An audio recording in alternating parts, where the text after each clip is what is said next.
Bonjour, I'm Vivienne, and welcome to the beautiful Loire Valley of France, home to the world's most spectacular fairy tale castles. It is also the location of my home, a small neo-Renaissance chateau which I share with my husband Simon, daughter Isabella, and whenever possible, friends and family. However, this is not our first chateau. For 17 years, we lovingly restored and adored a much larger castle until we decided to downsize. And now we're doing it all again, but this time on a smaller scale. So join us for some chateau fun, chateau life, chateau renovations, chateau travel, chateau food, chateau friends, and chateau love. Welcome back, everybody. Simon and I are in the car and we are finally heading back to the chateau.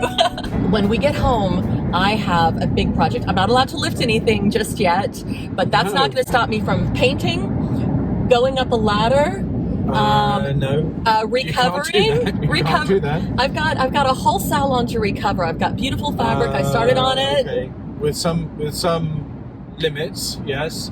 You can maybe make a curtain or two, but yeah. I think I can do that, and I think I will do You're that. still in recovery, so Yes. let's not overdo it.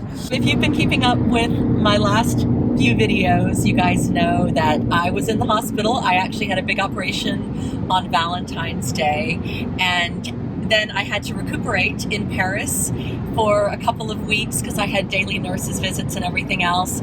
And my incredible sister Ashley came and stayed with me, and we had a really, really nice time. So even though I wasn't feeling great from here down, I was feeling really good from the neck up. Many of you have asked to hear her singing and to hear me singing, and she and I recorded a special little stop laughing.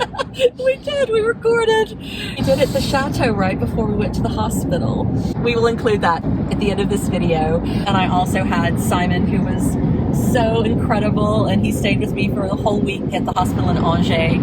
Also, all of you guys send me some beautiful messages of love and support, and I probably wouldn't have told any of you about even going to the hospital or anything like that. It's just that we think of all of you as our friends, and we didn't really want to let Christmas go by or anything else with you wondering if we had just disappeared, and we didn't. And as you can see, I'm feeling great. I am in really, really good form, well enough to go back down to the chateau now and finally start getting back to normal life.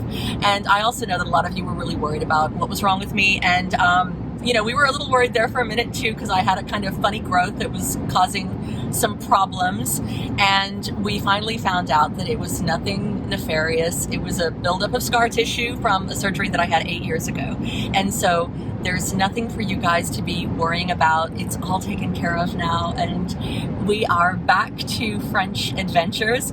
We are really hoping that our chateau is in good shape. It's been nearly a month since we've been home.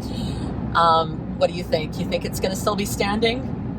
Well, it's been standing for nearly 200 years, so I think it'll be standing. The question is what kind of condition it's going to be. I think it's going to be cold because we haven't had the heating on or anything there, and these old houses get quite cold if you're not That's true. on top of them. That's true. Although ours is pretty good. I've got to say it's better than our last place, and we'll see. I think everything should be fine. Yes, well, we've had some help with the garden and with watering of plants and things, but there are a few things that we haven't been able to keep on top of, so I think we're going to have a few projects in store for us when we get home, and also we can finally carry on with the projects that we started before. Yeah. And some new ones. Yes. And we had such a nice time in Paris because Ashley, my sister, did come and stay, and we were able to get out a little bit, which we showed you some of, and we've also got a couple of nice videos coming up for you about that. Well, we've got the weekend at home, and poor Simon, he's also been having to do a lot of work. He's been back in the office now. The pandemic working from home thing has kind of ended, so this is exciting. And what I almost forgot to tell you is that we have a detour that we're making on the way home. We're stopping off at Tours because I found something on Facebook Marketplace, and fingers crossed, it's gonna be nice. So of course, we can't just drive home. We have to drive home and buy furniture on the way. Well, that's how we know you're feeling better. It is. We've now got a detour to go and buy something. Yes, we do.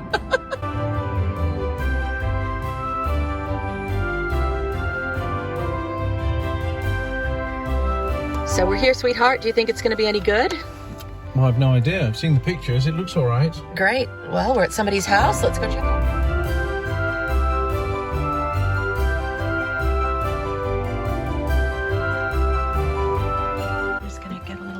Des fois c'est un peu dur à sortir, hein, mais ça c'est le bois qu'à travailler. C'est les poignées, ouais. C'est les poignées. Voilà, there, that's okay. But Vous avez deux tiroirs en fait. Does need some work. À chaque côté qui permettent de loger pas mal de choses. I really like these tops. This is pretty. C'est quelle époque ça? Je suis incapable de voir.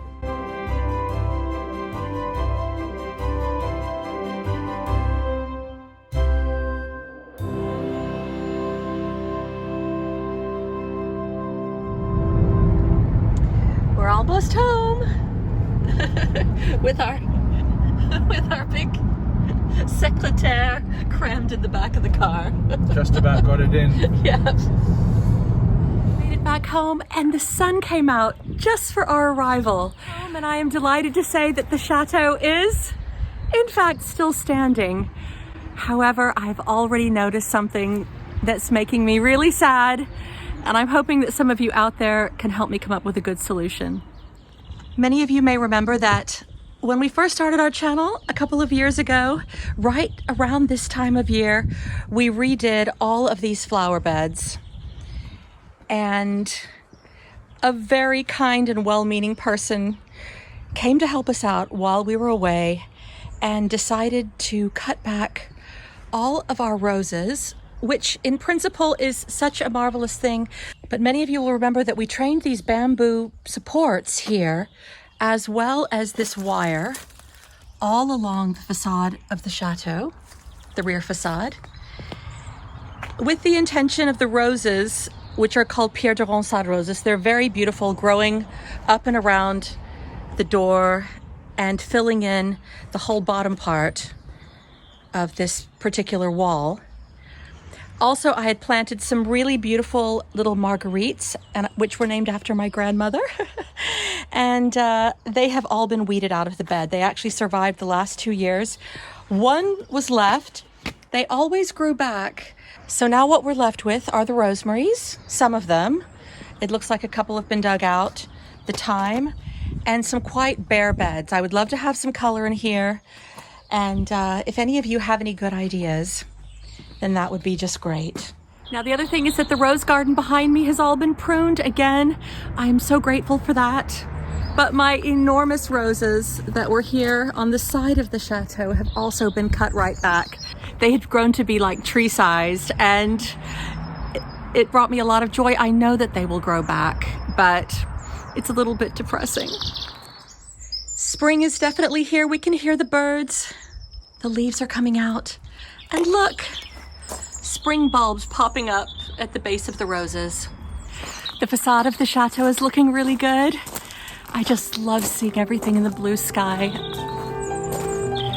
It's so good to be home.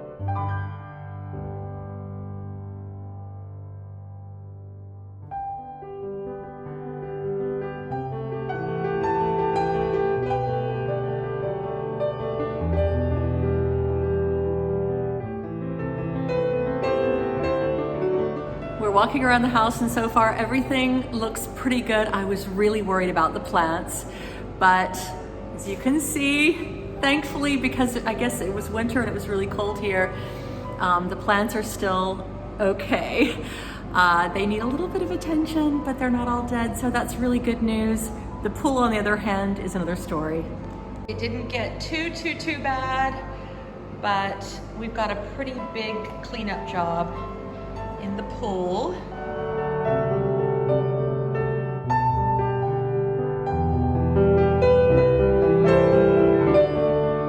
So far so good. The pool is okay, the plants are all okay. Just walking around a little bit more, see what's going on. Okay, we didn't get off exactly scot-free. I'm in the kitchen. There is a huge leak in here. I have no idea what we're gonna do about it. So there's a beautiful terrace above us that's tiled, and clearly there's been some extreme weather while we were away, and it has caused all kinds of problems. So I think we'll be keeping you up to date with what's gonna happen with that over the next few weeks. And I'm really hoping that the ceiling's not gonna cave in. Apparently we didn't get away scot-free. Why? Look up. Look behind you. Oh my God. Yeah, it's pretty bad. That is a small water leak from the rain. It doesn't look small to me. It looks massive. Yeah. You're right, it probably is a small leak. It's just that we haven't been here for a few weeks. a few weeks. Okay, well, oh my gosh, we'll have to get that fixed. Yes, we will. ASAP. So obviously that's not great, but my new motto is, we can fix this, and you know, it is what it is.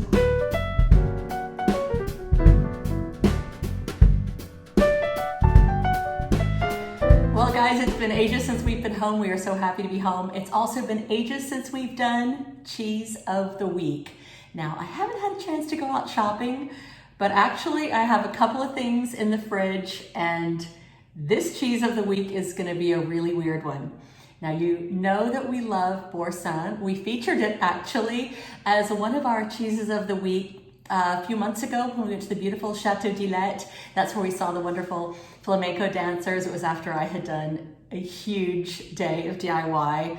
And boursin is a great little cheese. You can buy it everywhere in the world. And so it's nice sometimes for us to feature cheeses that everyone can buy globally, not just here in France. So here we have traditional boursin, but my sister's vegan. And so while she was here, we bought vegan boursin.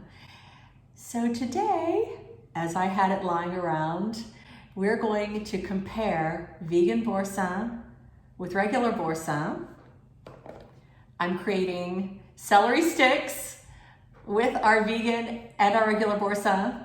And as soon as I can get my hands on Simon, we're gonna have a proper taste test. So we went to Chateau Love where we saw the flamenco dancers, and we featured boursin. Now Simon was horrified because this is not traditional classic French cheese, but it's beloved by people all over the world. Everyone can buy it all over the world. And also, the French really love it. But I like it. I know you like it. I like know it. You do like I it. just don't consider it like Real cheese. Well, what you really won't consider real cheese then is this. What's that? This is vegan boursin. Boursin But végétal, they call it here in France. Vegans don't eat dairy. Vegans don't eat dairy. I have prepared a taste test. Oh, a taste test, yes, okay. So which one is which? Is that the question? What I want to let you know is that a moment ago, yeah, and I'll show you this right now, I did a little spread test, okay, and I did a smell test. Okay. And so far, can you see the difference between the two? I have to say it looks practically identical to the regular boursin. And let's see how it spreads. Well, it spreads almost exactly the same as well. And it smells just like the other one too. The real test is going to be whether or not Simon likes it. And so far, can you see the difference between the two? Not really, no. Yeah, not really. This one is different, I can see. Actually, I can see a difference in this one because I can see from the way it's spread that the texture looks different to that one. But which one is the right one, I don't know. I might have tricked you. Yeah, you might have done. So the other thing, of course... So it might all be Boursin and not the vegetable at all. We have had vegan cheese, and it's so far been pretty disgusting. It's getting better, but my sister swears by this. By the Boursin vegetable. And I think we should give it a she's try. vegan, so that's all that matters. If she likes it, that's all that matters. Well, we're not vegan, so... But what would be really interesting is that if this is actually good, for those people out there that are vegan or vegetarian or have family members who are, then is this a good option or not? So close your eyes. Okay. And I'm not allowed to see which one you're No. Mm-hmm. Okay, open your mouth. Take a bite. Okay. Okay. There's a lot of celery in that bite, but You can open your eyes now, by the way. So did you like it? Well, which one was it? Okay, close your eyes again. Mm-hmm. And let's see if you can tell the difference. Okay. Open your mouth.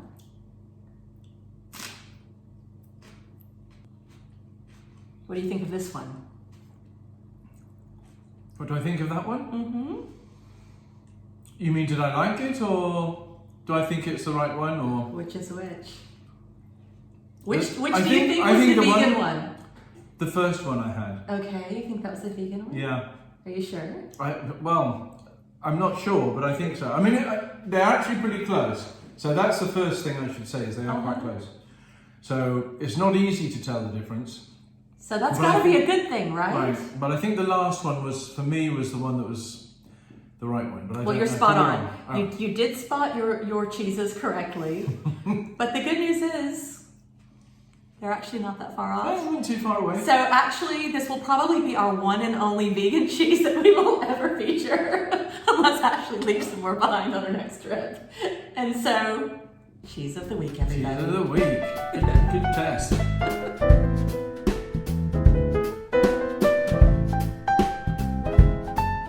You may remember that ages ago I started on the transformation of a small Louis XV style sofa and 2 armchairs.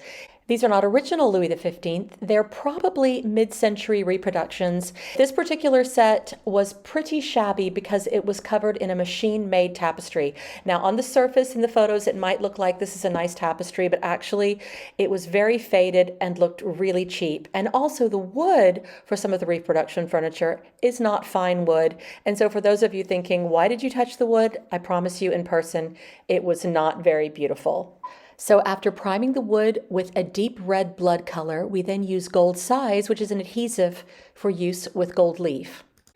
Once the gold size is slightly tacky after a few minutes, we then apply the leaf, pressing it in with our fingers and then with a soft brush. Here you can see that we painstakingly removed all of the upholstery tacks and the old upholstery, which we're going to use as templates for the new upholstery. Once all of the gold leaf has been applied, it's then time to age the pieces with a patinating product such as bitumen of Judea. In case you're wondering why these pieces are in the Joan of Arc bedroom, it's because I did a lot of gilding in that room, as some of you may remember when I did the big reveal of the Joan of Arc bedroom, which I will put a link to at the end of this video.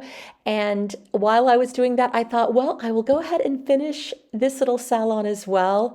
And it was also pretty good for inspiration. And I actually like finding some of this reproduction furniture, especially for things to sit on because they tend to be sturdier. They're not as wobbly. We don't have to restore the legs and the backs, and they're perfect for bedrooms and occasional rooms. But one of the reasons it's taken me so long to recover this little salon is because I knew that it was going to go in a bedroom, but I wasn't sure which one, and so I wasn't sure which fabric.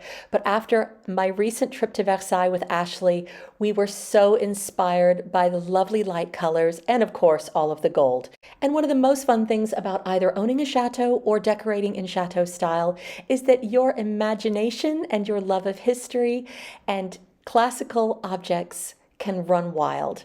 And so I hope, like me, you enjoy a little bit of bling. Now that the gilding is done, it's time to age the furniture. I do this with a little bit of very fine-grained sandpaper. And then also it's extremely important to not forget to varnish your pieces, especially if you're using imitation gold leaf. Now it's time to stick back on any bits of padding that belong on the back of the chairs or the sofa. And the fun bit is about to begin. It is time for the reupholstering. We're going to now see what it looks like to put the new fabric on. I'm so excited. I love fabric so much, and so it was really hard to choose just the right one. But this is a gorgeous brocade, and it is actually made for upholstery, so it's got quite a firm back, which I would strongly recommend when doing your own reupholstery, because if fabric is too flimsy, it'll pucker. This is kind of fun. So for the pattern matching, you see I'm actually lining up the piece that I cut for the back of the chair there. And I have lined it up perfectly with the fabric so that when I do the chairs together, they will be identical. We don't want the pattern to be mismatched on the chairs. The only problem, as you can see though, with this method is that it does actually waste quite a lot of fabric. So for those of you out there that are trying upholstery for the first time, if you do stick with the plain fabric, it will definitely be more economical with the amount of fabric that you have to purchase.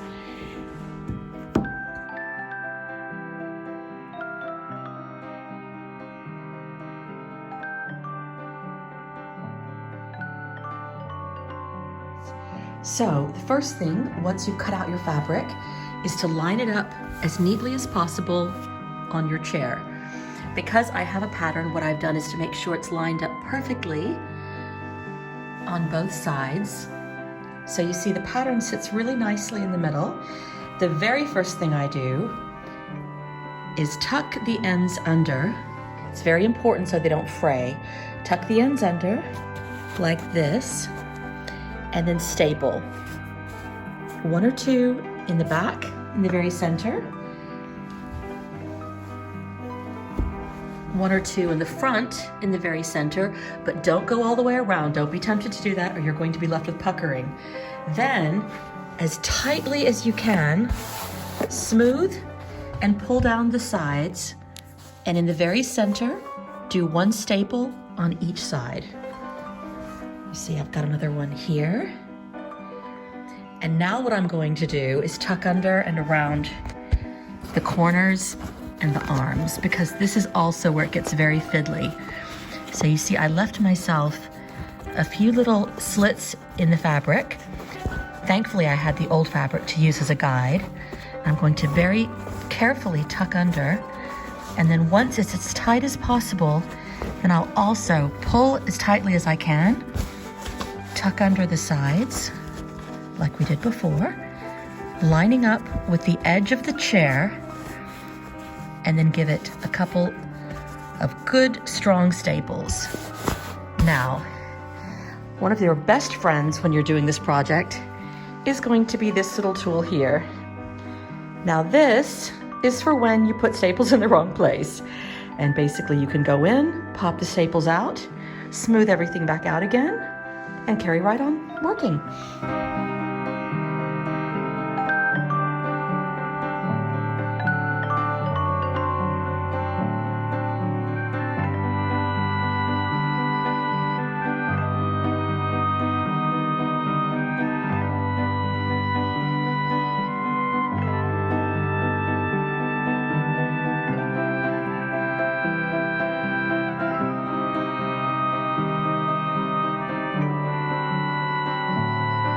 This has been a really good day of work for me so far, but we're going to take a little break and go support one of our neighbors at our local cafe.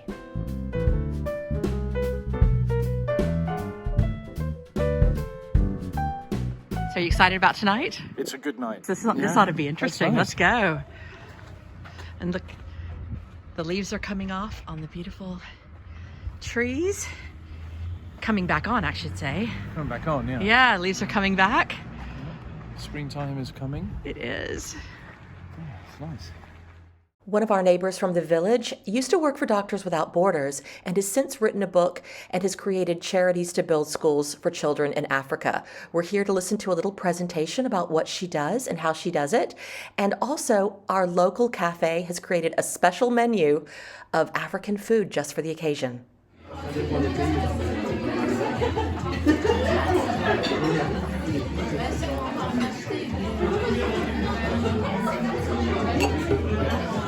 Okay, chicken and beef. This is chicken. So that's for me, chicken. And the beef. And it's made, Yes. it's served with a millet, which they make in Africa. But there's only 2 places here in France where they make it. That was delicious. Was it delicious? Yes, very nice. Well, it's a new day and I got a lot of work done last night. This chair is nearly finished, it just needs the trim, and now I'm going to continue on with this chair and little sofa. It's going pretty well. I wonder if I can get it done by the end of the day.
And now it's the most fun time of all. We're going to put the trim on top of the staples. And then our little salon is going to be worthy of Versailles. Just about finished.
L'oiseau, l'oiseau chante.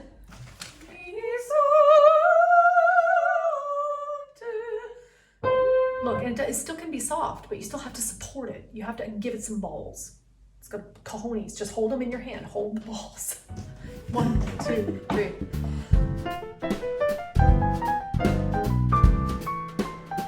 I haven't. It's such a beautiful place. Yeah. Okay, so this is called, this is the Lakmé Duet. It's the flower duet from the operetta Lakmé by Léo Delibes. Yeah. And Mom and I performed this at your wedding. Do you remember that? Yes, I do. It was beautiful. But Vivienne I think I persisted to this, didn't I? Vivienne was busy that day, so we're gonna perform it for you now. Chic.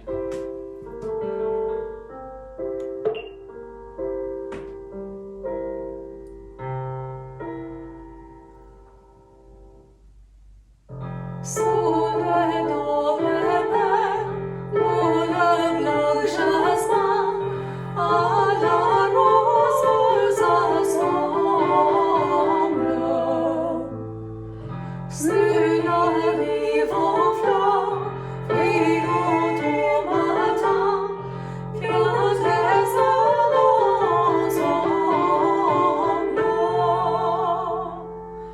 En se brisant, s'enflant chaînement, suivant le courant, fuyant dans l'onde frémissante d'une marche volante.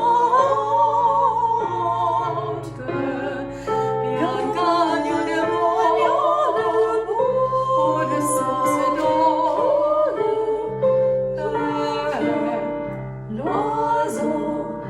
L'oiseau chante.